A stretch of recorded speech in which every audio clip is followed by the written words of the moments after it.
Economista anti-Milei reveló lo peor de la economía.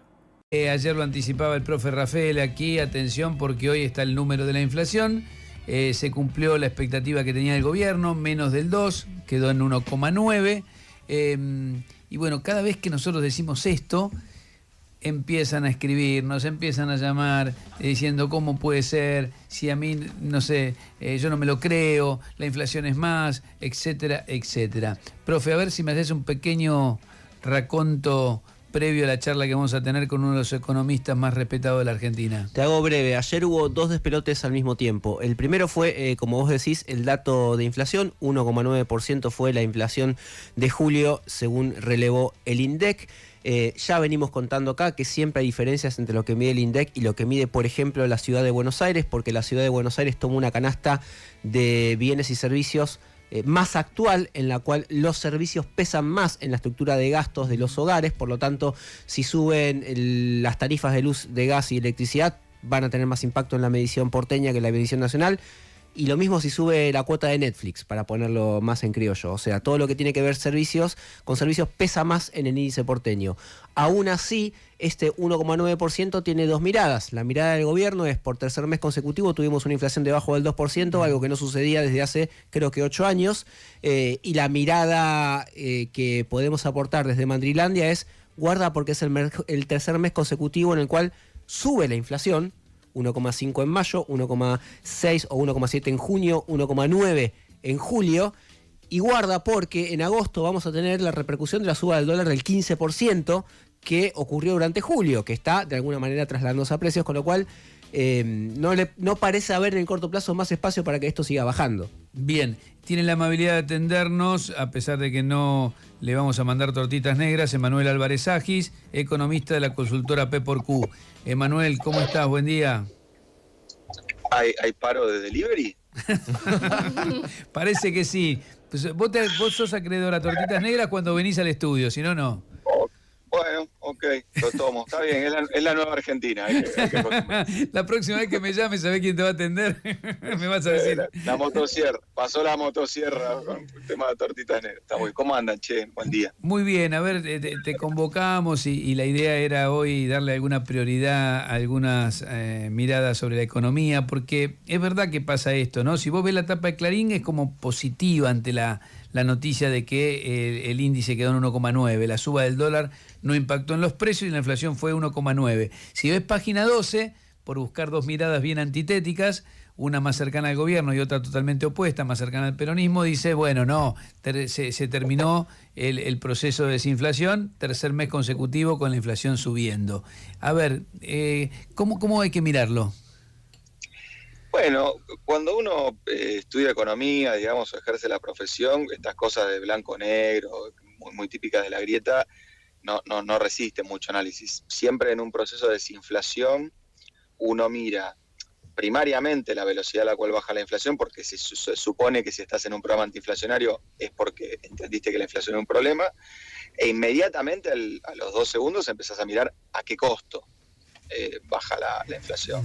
Segundo, cuando vos tenés un proceso de inflación tan agudo como Argentina, es raro que un programa económico logre todos los meses darte una buena noticia, por más que sea de baja de 1/10 o de 2 décimas.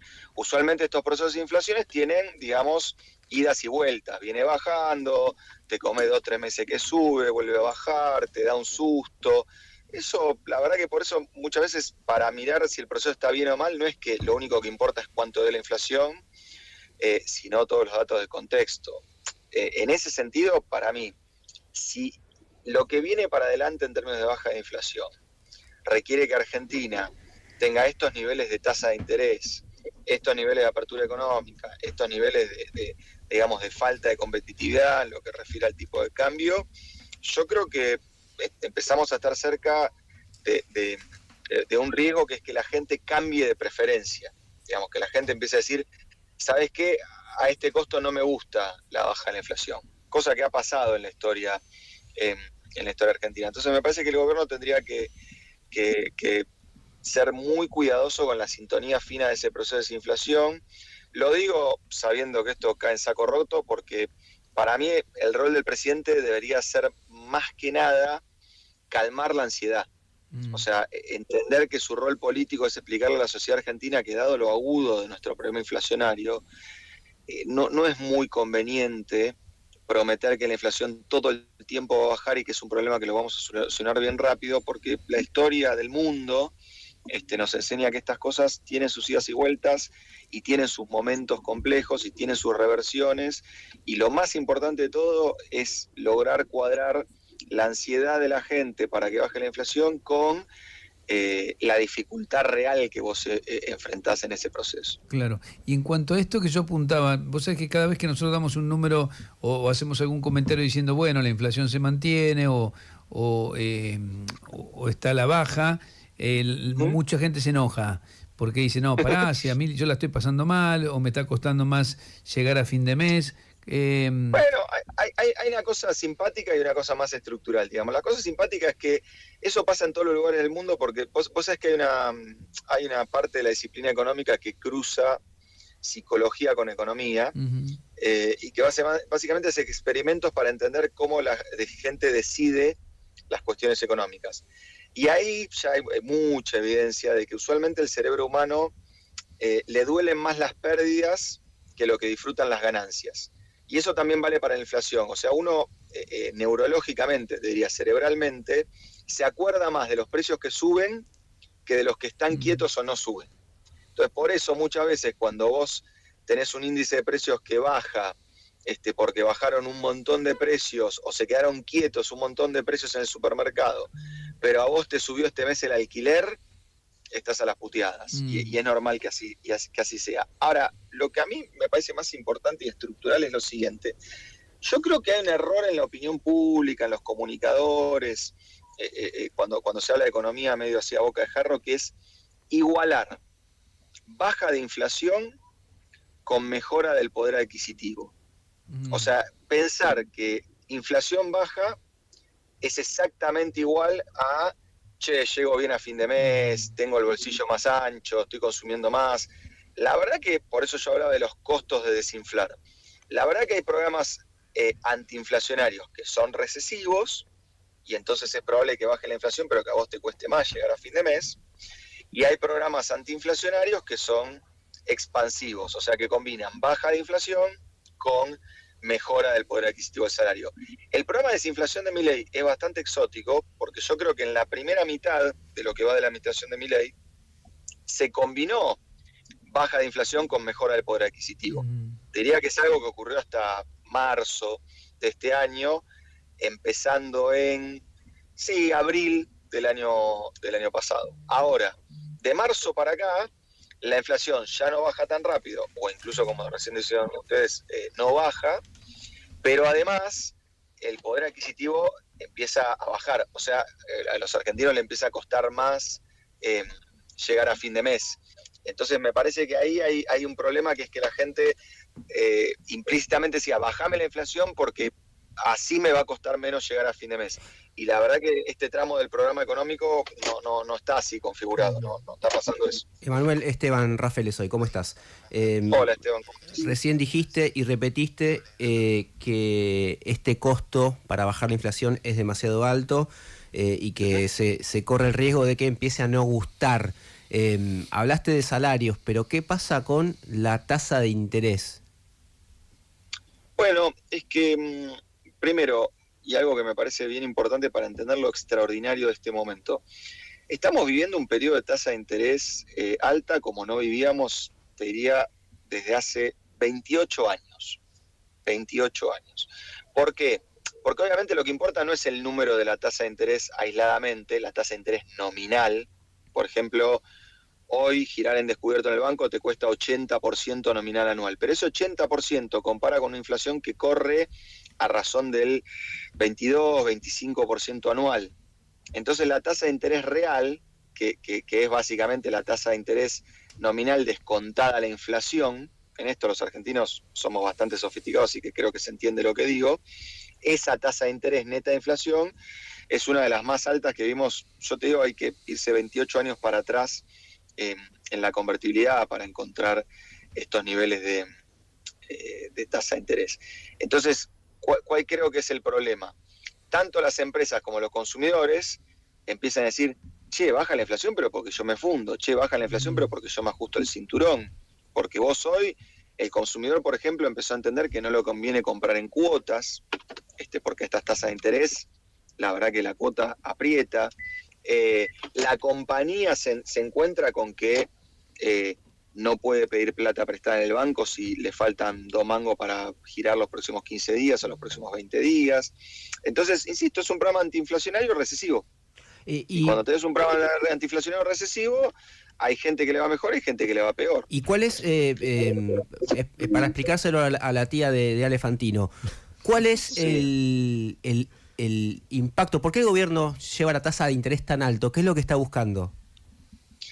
Bueno, lo que está buscando son varias cosas al mismo tiempo, todas hacen que la tasa de interés sea un factor que te ayude a desinflar.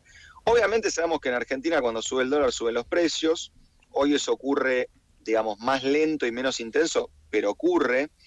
Entonces la idea de subir la tasa de interés es generar un primer mecanismo, sobre todo en el plano de el mercado financiero, de que los inversores dejen de huir hacia el dólar y se queden con los pesos, porque la remuneración de los pesos supera tu expectativa de evaluación. Pero ¿por qué hace eso el gobierno si el presidente el sábado publicó una columna en el Banco Central en la que dice que no hay pass-through, o sea, traslado de precios de la suba del dólar?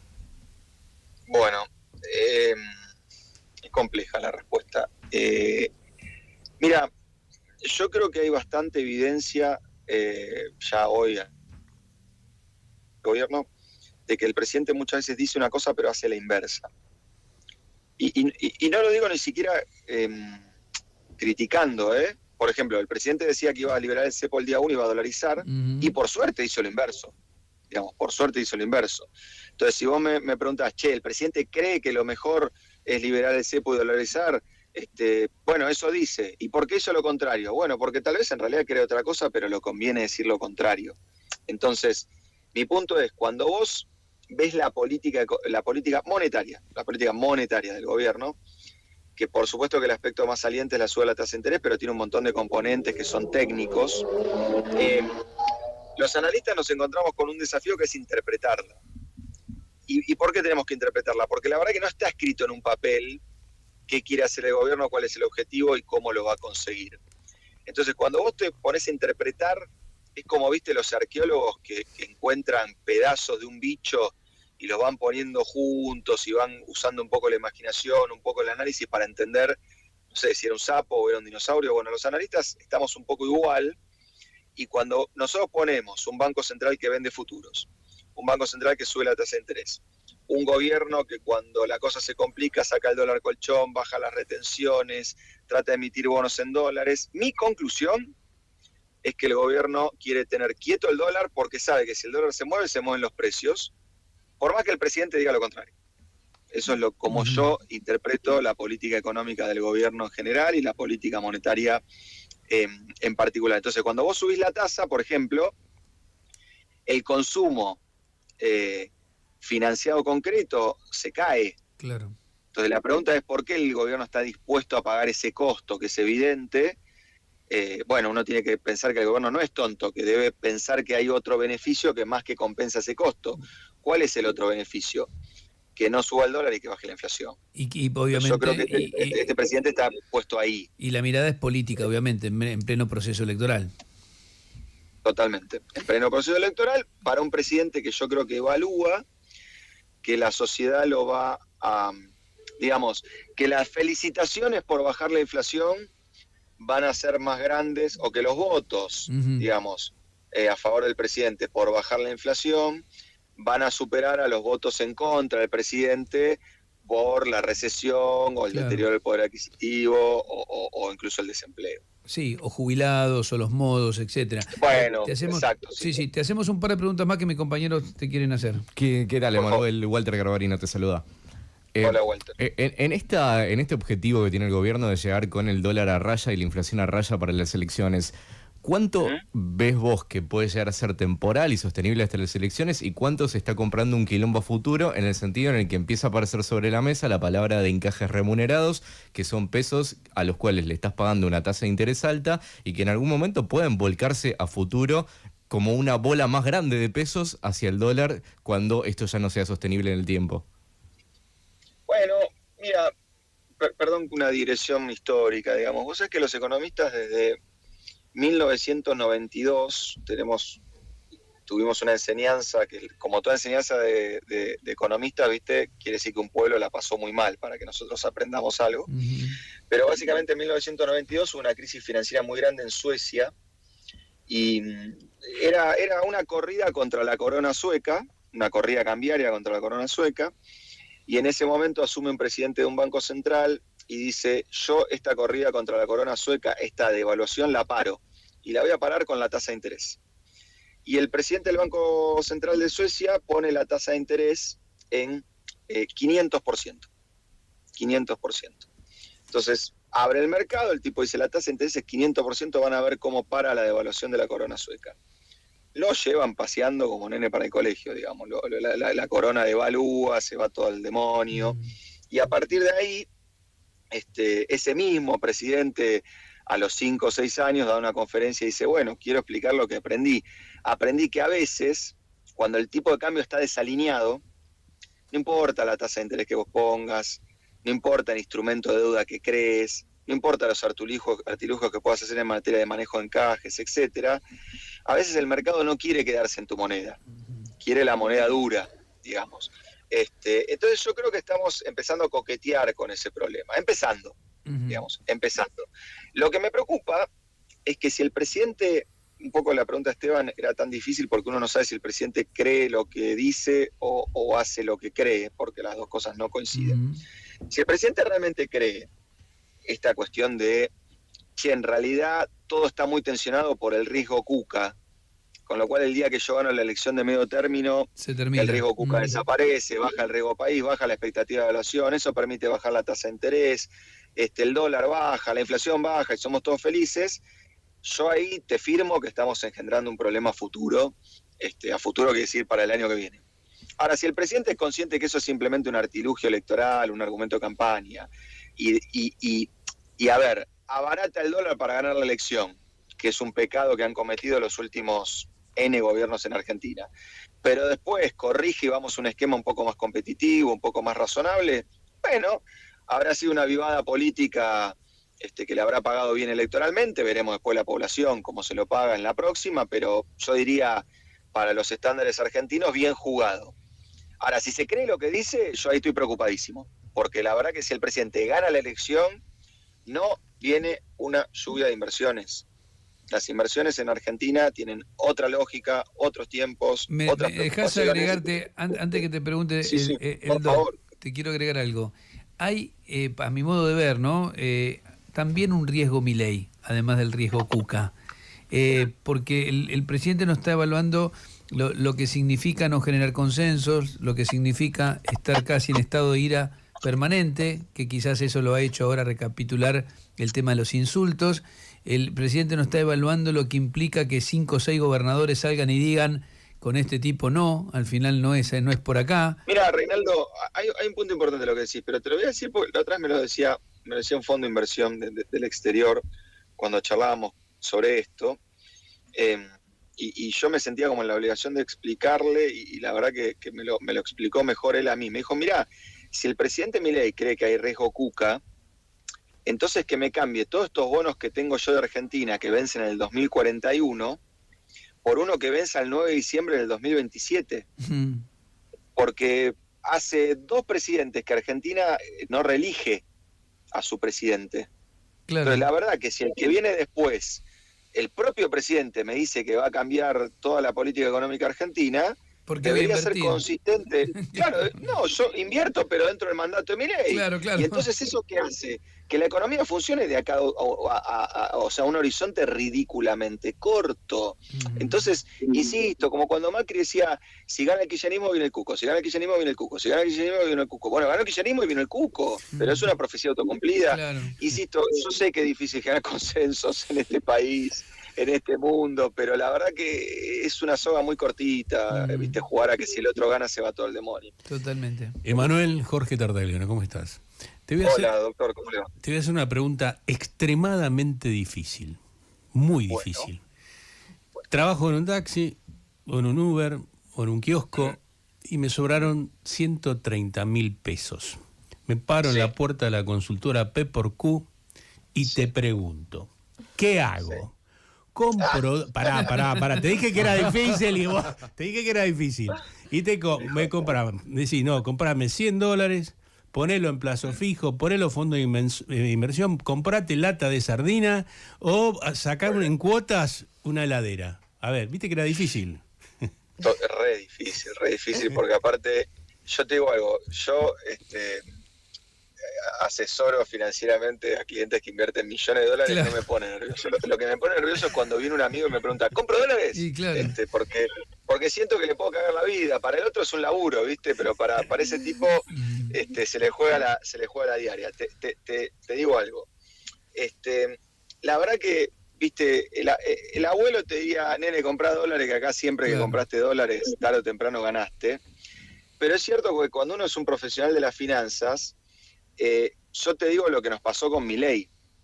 Si vos compraste $1 con Milei, cuando Milei arrancó, y hoy todavía lo tenés en el cajón de la mesita de luz, te lo voy a explicar así para que se entienda, porque si no tendríamos que hacer cuentas complicadas.